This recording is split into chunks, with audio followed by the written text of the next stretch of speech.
Hello there, this is Mike Knezovich, and welcome to the latest edition of Tune Up with Mike and Monty, where we explore brain science step by step. We're here in Chicago this morning with Dr. Monty Pavuluri, and each episode we talk about how our brains function, what can go wrong, and why. Today we're going to talk about something called executive function, which is a pretty heavy term, and I'm guessing executive function is not referring to corporate suites. But in the context of brain science, it has to do with how a person's brain has to function in order for that person to execute tasks. Is that correct? Yes, Mike. Good morning to you. Good morning. Executive function is like executives working with the higher cortical regions to accomplish basically brain-based broader tasks. I would like to propose perhaps to begin this episode with even explaining about what exactly executive function is, right? Define it. So it is really adaptive self-regulation towards a goal-directed behavior. It requires flexibility and adjusting one's strategy toward in one's action in accordance with whatever is changing in terms of environmental demands. Okay. So it is higher cortical function, ultimately involving functions such as organization, flexibility, forward planning, and problem solving. Okay, so let's say my executive function is lacking in some way, or I don't possess a good quality executive function, or something's going wrong in my brain in that area. What will I do? Will I freak out when something changes because I can't cope with it, or what does that look like? I think that you asked a very broad and fascinating question. Executive function could be something that is malfunctioning or underfunctioning when you are perhaps not at your best mental agility. It could be due to mental illness of any kind, for that matter, that is impacting your regular day-to-day function. Or it could be that you're tired and you're not able to think straight. Or it could be that you are under the influence of drugs and alcohol. But these are the kinds of things that day to day could be affected. If you're normal in general function within normal limits, and suddenly something is wrong, then these are the things that I'm talking about. But if there's chronic executive function difficulties, that could be due to many problems such as intellectual disabilities, severe mental disorders like autism, and even attention deficit hyperactivity disorder, bipolar disorder, schizophrenia. All these chronic disorders have executive function in an ongoing fashion, although cross-sectionally depression could impact, and several other issues like being tired or drug and substance abuse. But there's a variation. Yeah, I mean, there's a variation in what any of us brings to the table, and that brings up another question. That is, those things that you just talked about can certainly affect executive function negatively. But to start, let's say it's a clean slate. Is our executive function genetically determined, or is it something about our parents, our upbringing, or probably some combination? I think that executive function is a combination of what you bring in terms of your genetics, physiologically and genetically, as well as the environmental factors. Definitely, someone can teach you ways of life, and which I call the it. Your mom and dad can teach you when you're young.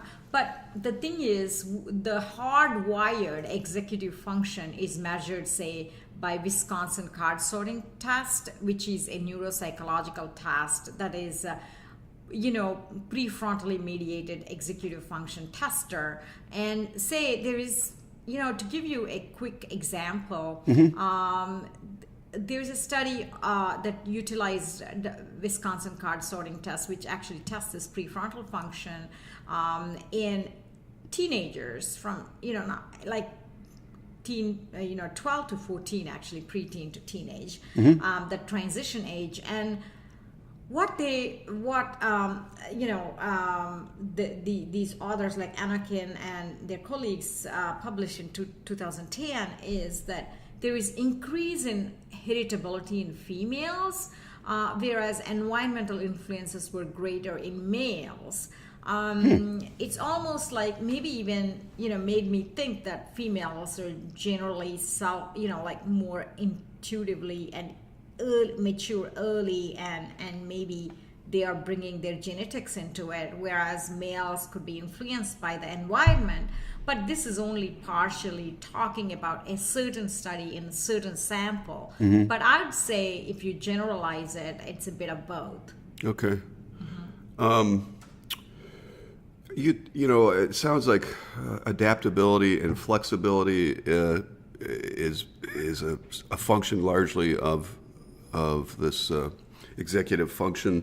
But we talked on the last podcast about cognitive flexibility and some of the mechanisms that produce that. How is that related to executive function? Is it a component of it, or is there overlap? Or Sure. Thanks for asking that question. Executive function has flexibility is one of the aspect or facet of executive function, for example, right? So when you are being flexible, you have to inhibit what is hitting you, that is unnecessary, as well as you have to shift from one task to the other. And there is such a thing as facilitation towards all these actions that are goal-directed, right? As you're modulating and regulating yourself. So there are several regions that are involved, and it's actually clearly documented by Hedden and Gabrielli recently. They actually did a nice study in 2010 again on executive control of exactly this topic. They talk about dorsolateral prefrontal cortex and ventrolateral prefrontal cortex. That is the prefrontal regions on the top of the brain and the bottom of the brain at the front end, and also the temporal cortex and parietal cortex junction and parietal cortex itself are all involved, So what is very specific here for us to understand is that parietal region is usually involved in perception on the either side at the back of the brain, almost like at the cones of both sides of your head, underneath the cones of both sides of your head at the back is the parietal cortex, right? So the parietal cortex and front end of the inferior frontal cortex are connected for attention and attentional control, whereas decisions are made by the front end dorsolateral prefrontal cortex, where the Mickey Mouse ears are. So, basically, what is interesting is the regions involved in both dorsolateral prefrontal cortex and parietal cortex and ventrolateral prefrontal cortex were all involved in both inhibition and shifting. Okay. See, it's sub-regions in these regions are involved in both of these actions. So it is, it really is how our brain works in that no single region is involved for any task, but it is usually distributed across several regions in the cortex that are modulated with increasing demands, actually. So executive function recruits all these parts of the brain. All these parts of the front end, back end, and then the middle parts like striatum and anterior cingulate. So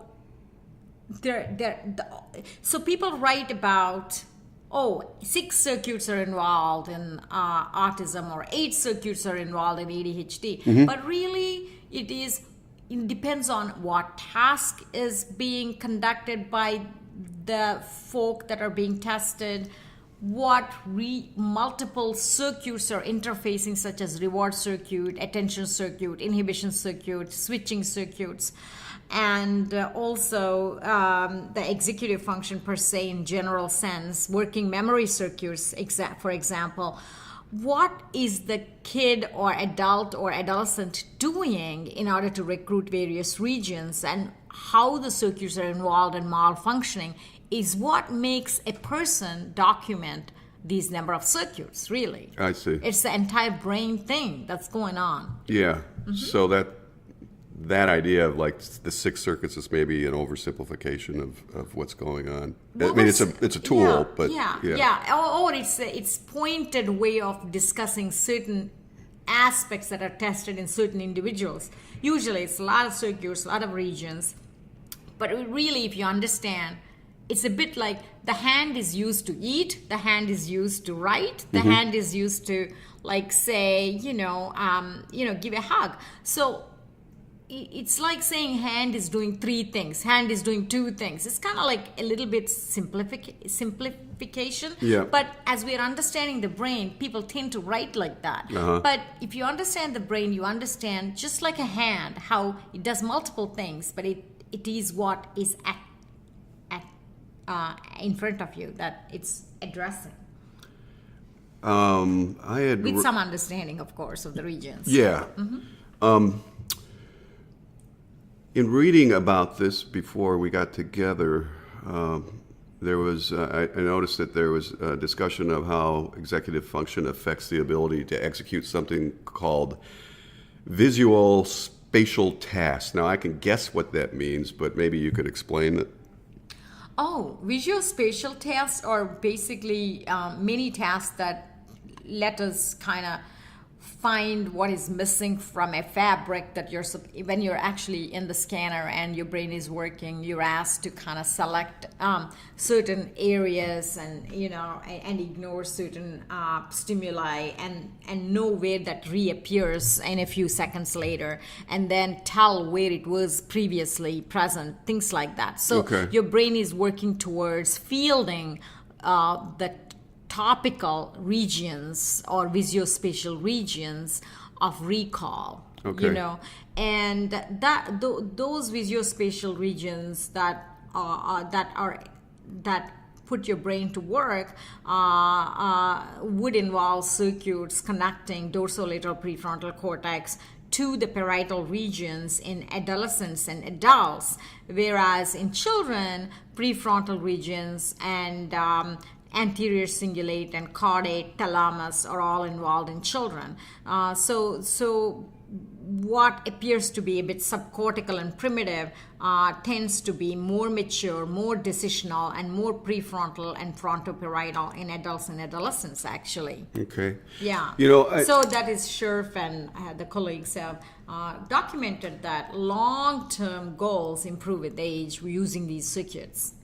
That's interesting. It improves. It's something. It improves. I was about to say, there's kind of this what I would call a rule of thumb, or that, I heard this somewhere. It was probably an NPR program where it was you're not really able to make your best decisions until you're 25 years old. It was some kind of arbitrary thing, but is that so? Does this dovetail with this and the idea that your executive function develops into adulthood, and then it's sort of, there's a point where it's fully mature or at its peak? Yeah. I'd say roughly between 21 to 30 would be a nice peak area, like we talked before. All right. And by 14, you kind of start to develop response inhibition. By 15, your working memory is better, working memory is a major part of executive function. And information processing matures by around 19 or 20. So roughly, each aspects are going on improving in your brain, and they reach a nice pinnacle, in the mid-20s, and then, you start to forget things after 30 a little bit, perhaps. Yeah, I'm sorry. I think I know that. Don't we all? Yeah. So, and I'm guessing, like everything else, that schedule of development can vary a lot between individuals. Absolutely. I mean, I think that what is the most important point I want everyone to clinch is with executive function, the decisional strength or quality improves with age from adolescence into adulthood, even by using more of dorsolateral prefrontal cortex, whereas more primitive regions are involved, or broader regions of these prefrontal regions are involved in children. It becomes more pithy, pointed, and precise as we get older. I see. In decision making using these cortical regions of the brain. So in a way, your brain is evolving to learning. That might not be the right term, or you are learning to use different parts of the brain more efficiently. More efficiently, exactly. Less regions are required, more prefrontal regions are used and stuff. Although, if it is numerical, like say, which is not executive function, but you're learning to add, subtract, and basic numerical tasks, then parietal regions and subcortical regions are more involved with learned strategies instead of having to decide with prefrontal cortex. So there's no decision making as in consciously deciding and problem solving. I see. So it's automatized. Some of these are automatized with age as well. So some of these more sophisticated functions go to the prefrontal cortex, and more of the learned automated tasks go to the posterior and subcortical regions. You see? Okay. So as we're developing sophistication, we kind of push the more usual stuff, just like how in executive office we get the underlings to do all the simple work, whereas the important decision-making work is done by CEO. It's a little bit like that even in the brain. And the brain is doing this on the fly, kind of saying, all right, I'm going to farm these tasks out to this part because that doesn't require that much. Yeah, exactly. And then I'm going to reserve my power for the more complicated stuff. Right. That's really cool. And another way to think is when you're beginning to learn as children, if think about the underlings who have to use like entire brain and entire strength to get like a small things done. So they use the entire like multiple distributed regions, and then it becomes more sophisticated as they grow older. Yeah. Yeah. And getting back, I don't know if this is really an easy question to answer, but getting back to how environment can affect that. So I guess some of it would be how, as if I'm a kid, I'm 12 years old, the parental influence could involve what I'm being asked to do, or what I'm being charged to do in school, or there are things that affect it positively. Executive function. Right. I think that the easiest and one singular thing that I could help with parents helping young children with improving executive function is help them to manage routine well. Okay. Routine. All right. And keeping the things organized in the same way every single day. Okay. Which is pretty common sense, but I think it's the consistency. It's the consistency people resist. Yeah. And parents have to be using their executive function to be flexible and let go and, come and understand where the kids are more amenable and involve that good old reward circuit to kind of dangle in front of them. Yeah. It's almost like, I recall with my kid, my young son now, almost getting ready to go to college this fall. Wow. And he is, he would just when I wake him up for years on end, when I'm waking him up, I'd say, hey, honey, your breakfast is ready. Your favorite bacon is ready. I wake him up like that. Yeah. Basically, I'm telling him in a way that I wouldn't say, hey, it's 7 o'clock, get up. I wouldn't say that ever. I would say something like, in a nice toned voice, I would say, hey, address him with endearing comment and say what is awaiting him in the kitchen for him to join me, rather than say it's time and that kind of language. So it's that level of finagling that requires our own executive function to help them to kind of raise up their bar. But they also understand the routine, if it is consistent, of course, as you said. Yeah. And they fall into place. Yeah. Yeah, fall into place. Well, that's kind of a subtle difference about come on, get up, we're going to be late, versus, hey, you got bacon waiting for you. That's we can boil a lot of things down to that. Yeah, I In terms of how you frame it. Exactly. Yeah. I mean, yeah, I'd say. Okay. Well, I'll tell you what, I've learned a lot, as I always do. And anything else you want to add about the executive function? Well, I think that executive function is generally a higher cortical function, and it has multiple bricks of function that constitute this foundational quality of cognitive control. It actually also involves emotion regulation along with cognitive self-regulation towards a goal. And I think this is the ultimate strength. While it looks very broad and kind of has too many components to it, it is important to acknowledge, if you understand this executive function properly, that it is a very clear concept that needs to be embraced, understood, and fostered in our children and ourselves, actually. So, yeah, let's...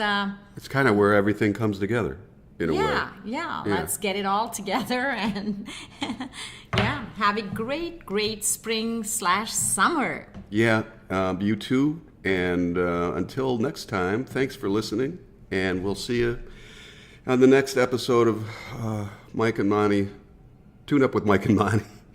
Sorry, brain science, step by step. See you. Bye.